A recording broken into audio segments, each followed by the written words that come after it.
Do you love creating things? I meet so many people who would really love to have a creative career, but they just don't know where to start. So in today's video, I want to let you know 2 really simple principles that are going to help you get started, going to help you get clear about how to have that creative career. I'm also going to share 2 really common hurdles that people come up against and how to deal with those hurdles. And I've got a little free giveaway as well, which I'll tell you about at the end.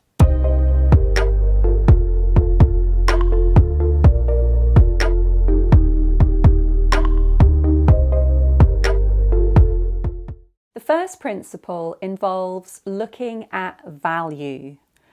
So what do I mean by this?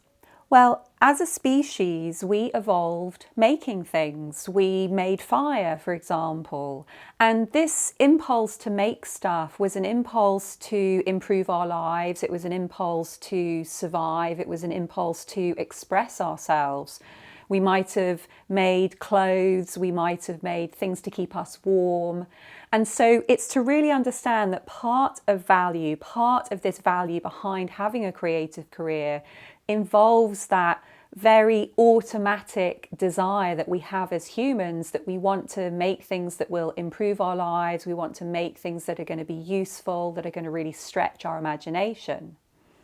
Now, as society evolved, we then came to a place where we were beginning to either sell the things that we made or exchange them for things that other people had made. And so we started to understand that this value that was originally just for us could also be applied to other people. So I might have made something, I might have made a bowl, and it had value to somebody else. And so we've got an understanding of both of those layers or those levels of value. And people can get stuck when they are coming up with an idea, but they think it's not going to be of value to other people, or people find something really valuable, but it's not something that you want to create. And so this is the first principle around value. It's to understand what's going to be important for you, but also what's going to be important for other people. You want to connect your desire to express yourself or to create something with a need that's going on out there in society. Otherwise, you're going to be making something, but you're not going to find an audience or customers for it. So that first question around this principle is to really get clear what is important to you around what you want to make, what is important to you about being creative, but also what importance is that going to have for other people. So what's your value and what's the value for other people? Now, it might be that you want to create products. The first question here around value is to understand what's going to make these products meaningful in somebody's life. So to understand that it might be that you're making a product that's going to make someone's life simpler, and that really does have meaning for them.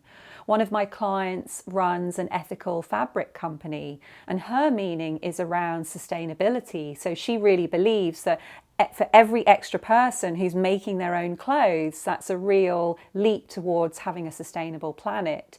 So really look at the meaning behind what it is you want to create, or what it is you want to sell, or the way that you want to express yourself. The second principle, one that I have found so useful in my own creative career, is to find someone to model. So we can be in this place where we know that we're creative, we really want to express ourselves, we love the idea of working for ourselves, but we don't really know where to start simply because we haven't seen an example of where we want to be.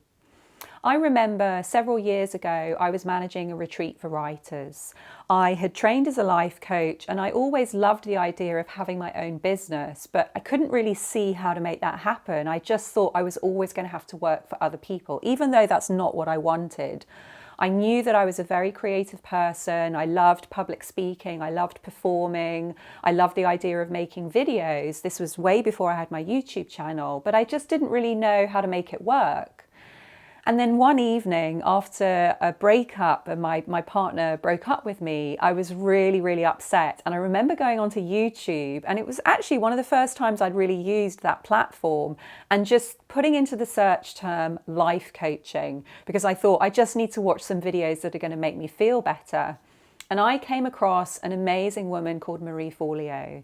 And I started to watch her videos and I looked at her channel, and then I realized that she had a business helping multi-passionate entrepreneurs, and she worked as a life coach, but she was also a dance instructor. She'd also written a book, and I was like, that's it. That's exactly the kind of career that I want to have. And so I made the decision, and here I am now with a YouTube channel and my own business supporting writers and creative entrepreneurs. Now, I'm not saying it would have never happened had I not found Marie Forleo, because I would have found somebody else that eventually pointed the way for me.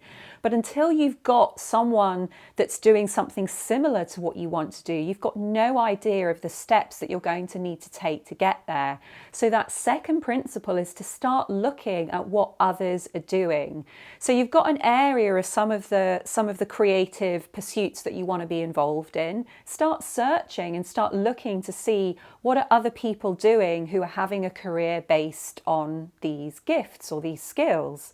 And so then you're going to start to think, okay, well, this is what they're doing and this is what they're at, and you can start to get a sense of all of the things that you're going to need to do in order to get there. So for me, because I saw Marie Forleo on YouTube, I knew that I was going to have to start figuring out a way to either have a podcast or a YouTube channel. So that was one of the first things that I took into consideration. So the second principle, find someone to model, someone who is doing either everything that you want to do or individual people who are each doing things that you want to do and therefore putting it together. Let's have a look at the hurdles now. So as I said, I was going to share 2 hurdles with you. So that first hurdle is that it seems impossible. Now, it might be that you want a career as a writer, or you want a career as a speaker, you want to make video content, you want to build a community, you want to be a coach. You've taken the advice of modeling, you found someone and you're like, yeah, they're doing exactly what I want to do. But you're looking at what they're doing and you're thinking, oh my God, how on earth am I ever going to get into that position? And I did feel a little bit like that with Marie Forleo. She has like 500,000 subscribers on YouTube. She's making millions of dollars in her business. It felt really overwhelming to me. And I just got this sense of like, it's never going to happen to me. It just feels impossible for what she's achieved to be able to happen to me. What we do in this position is to take really small bites. Now, I don't know about you, but if someone gives you like this enormous pile of food, sometimes it can seem really overwhelming. But the fact is, one small bite after another small bite is going to enable you to make your way through this enormous plate of food. So again, it's the same with developing your creative career. There was no way that I could launch straight into having a YouTube channel with 500,000 subscribers, but I could take small bites, which is to start to search in my area people who may be able to support me and to help me in creating a channel or creating a podcast. I could start to do research over what would it be like to have my own coaching business and what kinds of things would I need to put in place. And so taking those small bites is so essential when it feels really impossible. And to understand that that feeling of impossibility doesn't mean it's impossible, but it means that right now you're looking at too much and you're expecting to do it all at once. And so once you do start to break it down into those small bites, it becomes manageable. So my advice here is to look at all of the individual components that you're going to need to build the creative career that you want, and literally ask yourself with each of those components, what would a bite look like? So for example, starting a YouTube channel, that first bite might be watch a video on how to start a YouTube channel. So it means I don't have to start it today. I just need to watch that first video that's going to tell me how to do it. Or if you want to have a creative career, which is making your own artwork and selling it, that first bite might be to just get clear about what kind of artwork you want to make, like what sort of images you're going to really enjoy creating. So breaking each individual component down into those small bites. The second hurdle is to understand that doubt is not proof of inability. For me, this is such a wonderful mantra that I love holding in my mind whenever I do feel that doubt, and I do. And it's to really say that it's okay to feel that doubt. My business right now, as I work with writers and creative entrepreneurs, it's going really well. But sometimes I do feel doubt. And it's really reassuring to know that even if I'm doubting myself, it doesn't mean that I don't have the ability.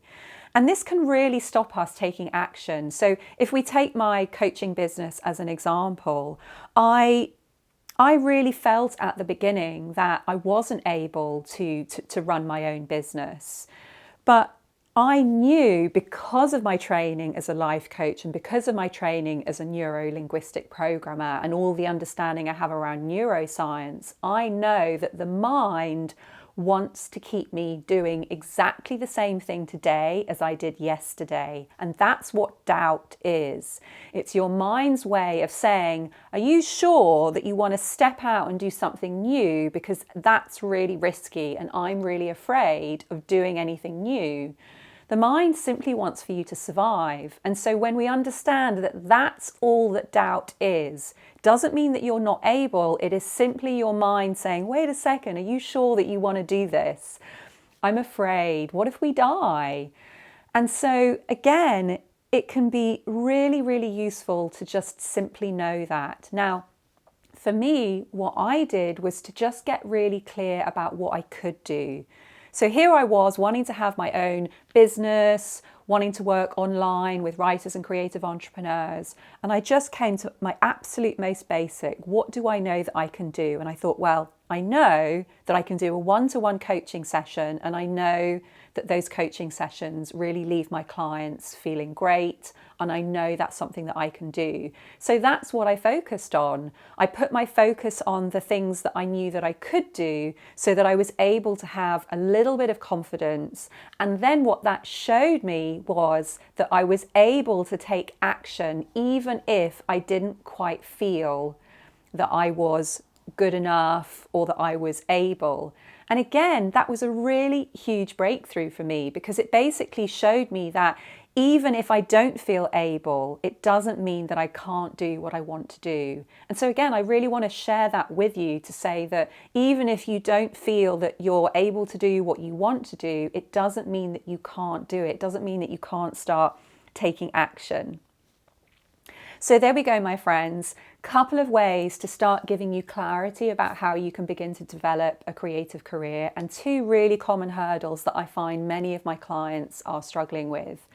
Let me know in the comments below. Let me know some of the ideas that you've had for a creative career, because I would love to hear from you in terms of the things that you're thinking about creating for yourselves.